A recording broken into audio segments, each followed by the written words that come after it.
Hey everybody, today we're going to be making a watercolor beach. Okay, so today we'll be using watercolors from a pan. I have my watercolor cup, I have my watercolor brushes, I have a pencil just in case, I have white liquid ink, and I have liquid frisket, which is basically masking fluid. If you have a latex allergy, don't use it. So the first thing we're going to start off with is the liquid frisket, and I'm going to use the liquid frisket to basically secure a place for my boats that I want. And we're just going to make basic ovals, honestly, because we're looking from a bird's eye view from a beach. And because this stuff is so powerful, in my opinion, I'm really only going to take the stuff from the lid, and it's orange so I can see it. So I'm going to take a little bit, and I'm going to just do the thin, tiny trail behind an oval, and I'm going to do about 3 or 4 or 5 of them.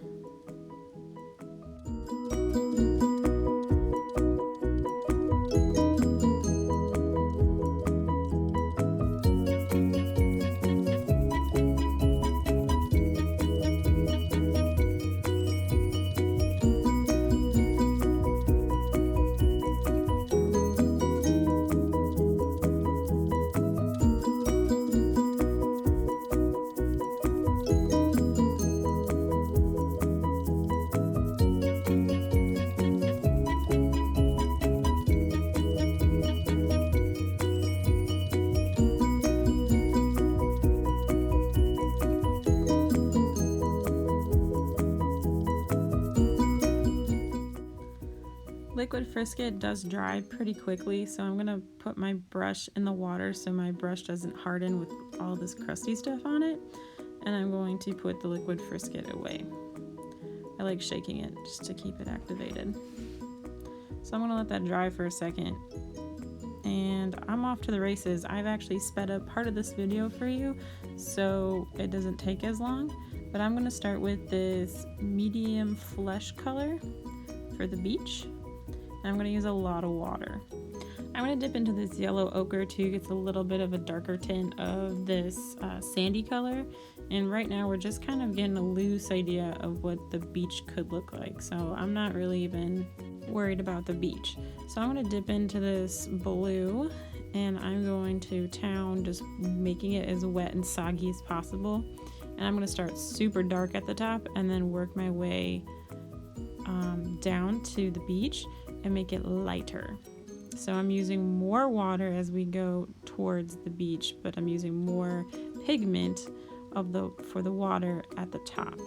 So I'm really making a gradient, so it's dark on top and then light at the bottom. And then I'm going to go in with this turquoise color and then kind of start patting over the beach color and the water to make it look like it's nice and oceany and breezy, maybe like the Caribbean.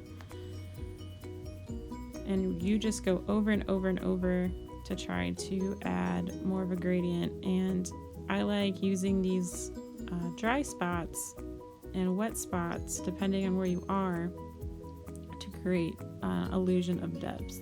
And you can go back into if you think you need to blend your beach in a little bit more with the turquoise. As you can see, I do a lot of blending with watercolors. And it's really cool because once it's dry, you can actually kind of just keep going on top of it. And I'm actually using a watercolor paper, which allows me to kind of reactivate some of that blending.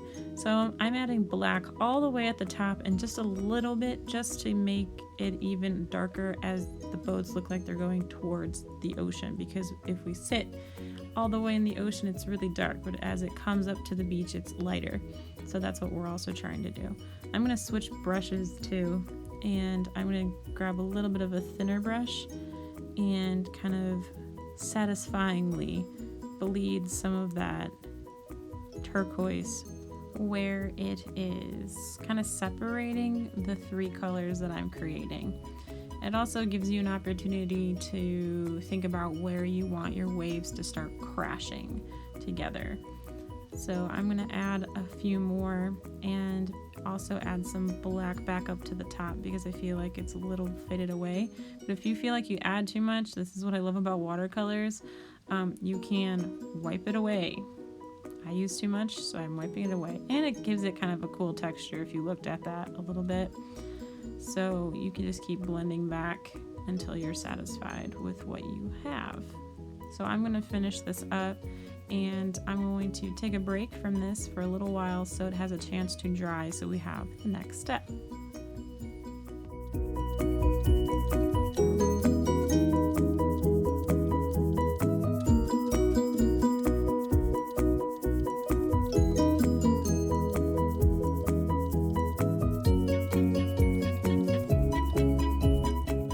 And voila, maybe about a half an hour later, maybe even 20 minutes, it has dried with some really cool effects. If you look on the sides of my paper, there's some cool bleeding effects that's happening, kind of like tie-dye.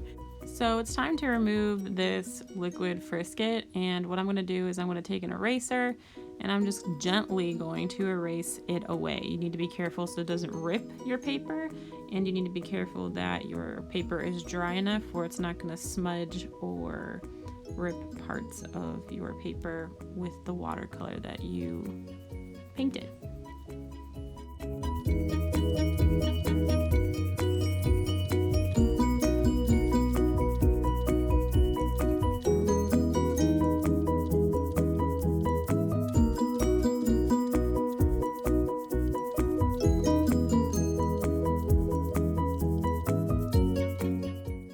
So now we're going to go in with the white ink that I have. It has a little polar bear on it, super cute. And we're going to paint the ocean waves with this. So I'm going to shake it up, and then I'm going to start with the top of the cap, and I'll probably move to the actual bottle in a minute. When I make waves with using this, I don't have a very straight line. I kind of go jagged along the colors that change. So notice that I'm kind of going on the top of our beach as much as possible, and I'm just kind of patting it down to give it even like a little texture. And I'm even going to make some curved lines that are a little jagged to give it some texture and to make the waves look like they're kind of separating.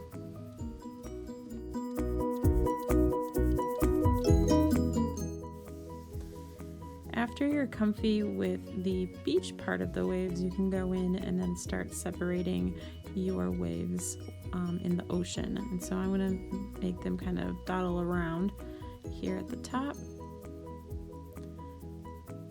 And I'm going to have them separate a little bit because the ocean is not just lines and lines and lines. And after I have a good idea of where I want my oceans to be, then I can start to go back and add more of those curvy lines that I talked about to make it look like those waves are splitting up.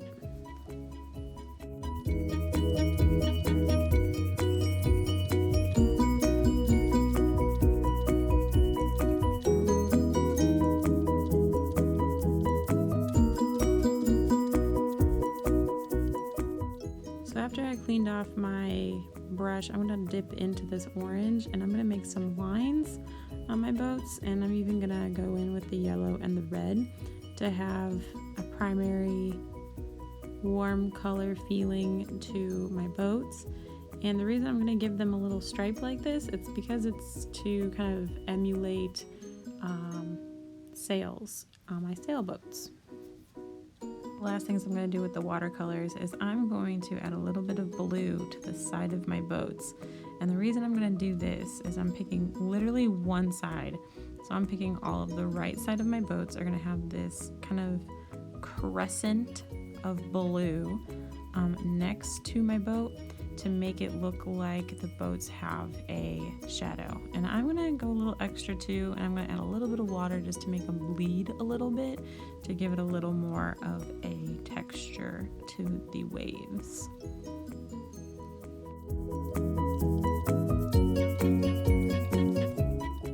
So after I'm done making shadows, I'm going to clean my brush off and I'm going to dip into the white ink one more time, and I'm going to splatter white ink all over my paper. Why? Because it's cool and I like splattering things, and it kind of gives it the illusion that there's bubbles or there's texture on the paper. So as a comparison, here is another one that I did a couple days ago that was a little darker, but I really liked the bleeding effect, and I also did my tape up and down instead of from top to bottom. The other one I did is I just use white crayon. I drew all my waves and all my boats first before I did any painting, because I didn't have liquid frisket and white ink at the time. So you have the same effect as the waves, just a little different with the tools that you have around. I hope you enjoyed today's little fun watercolor adventure. Happy practicing. I'll see you in the next one. Bye.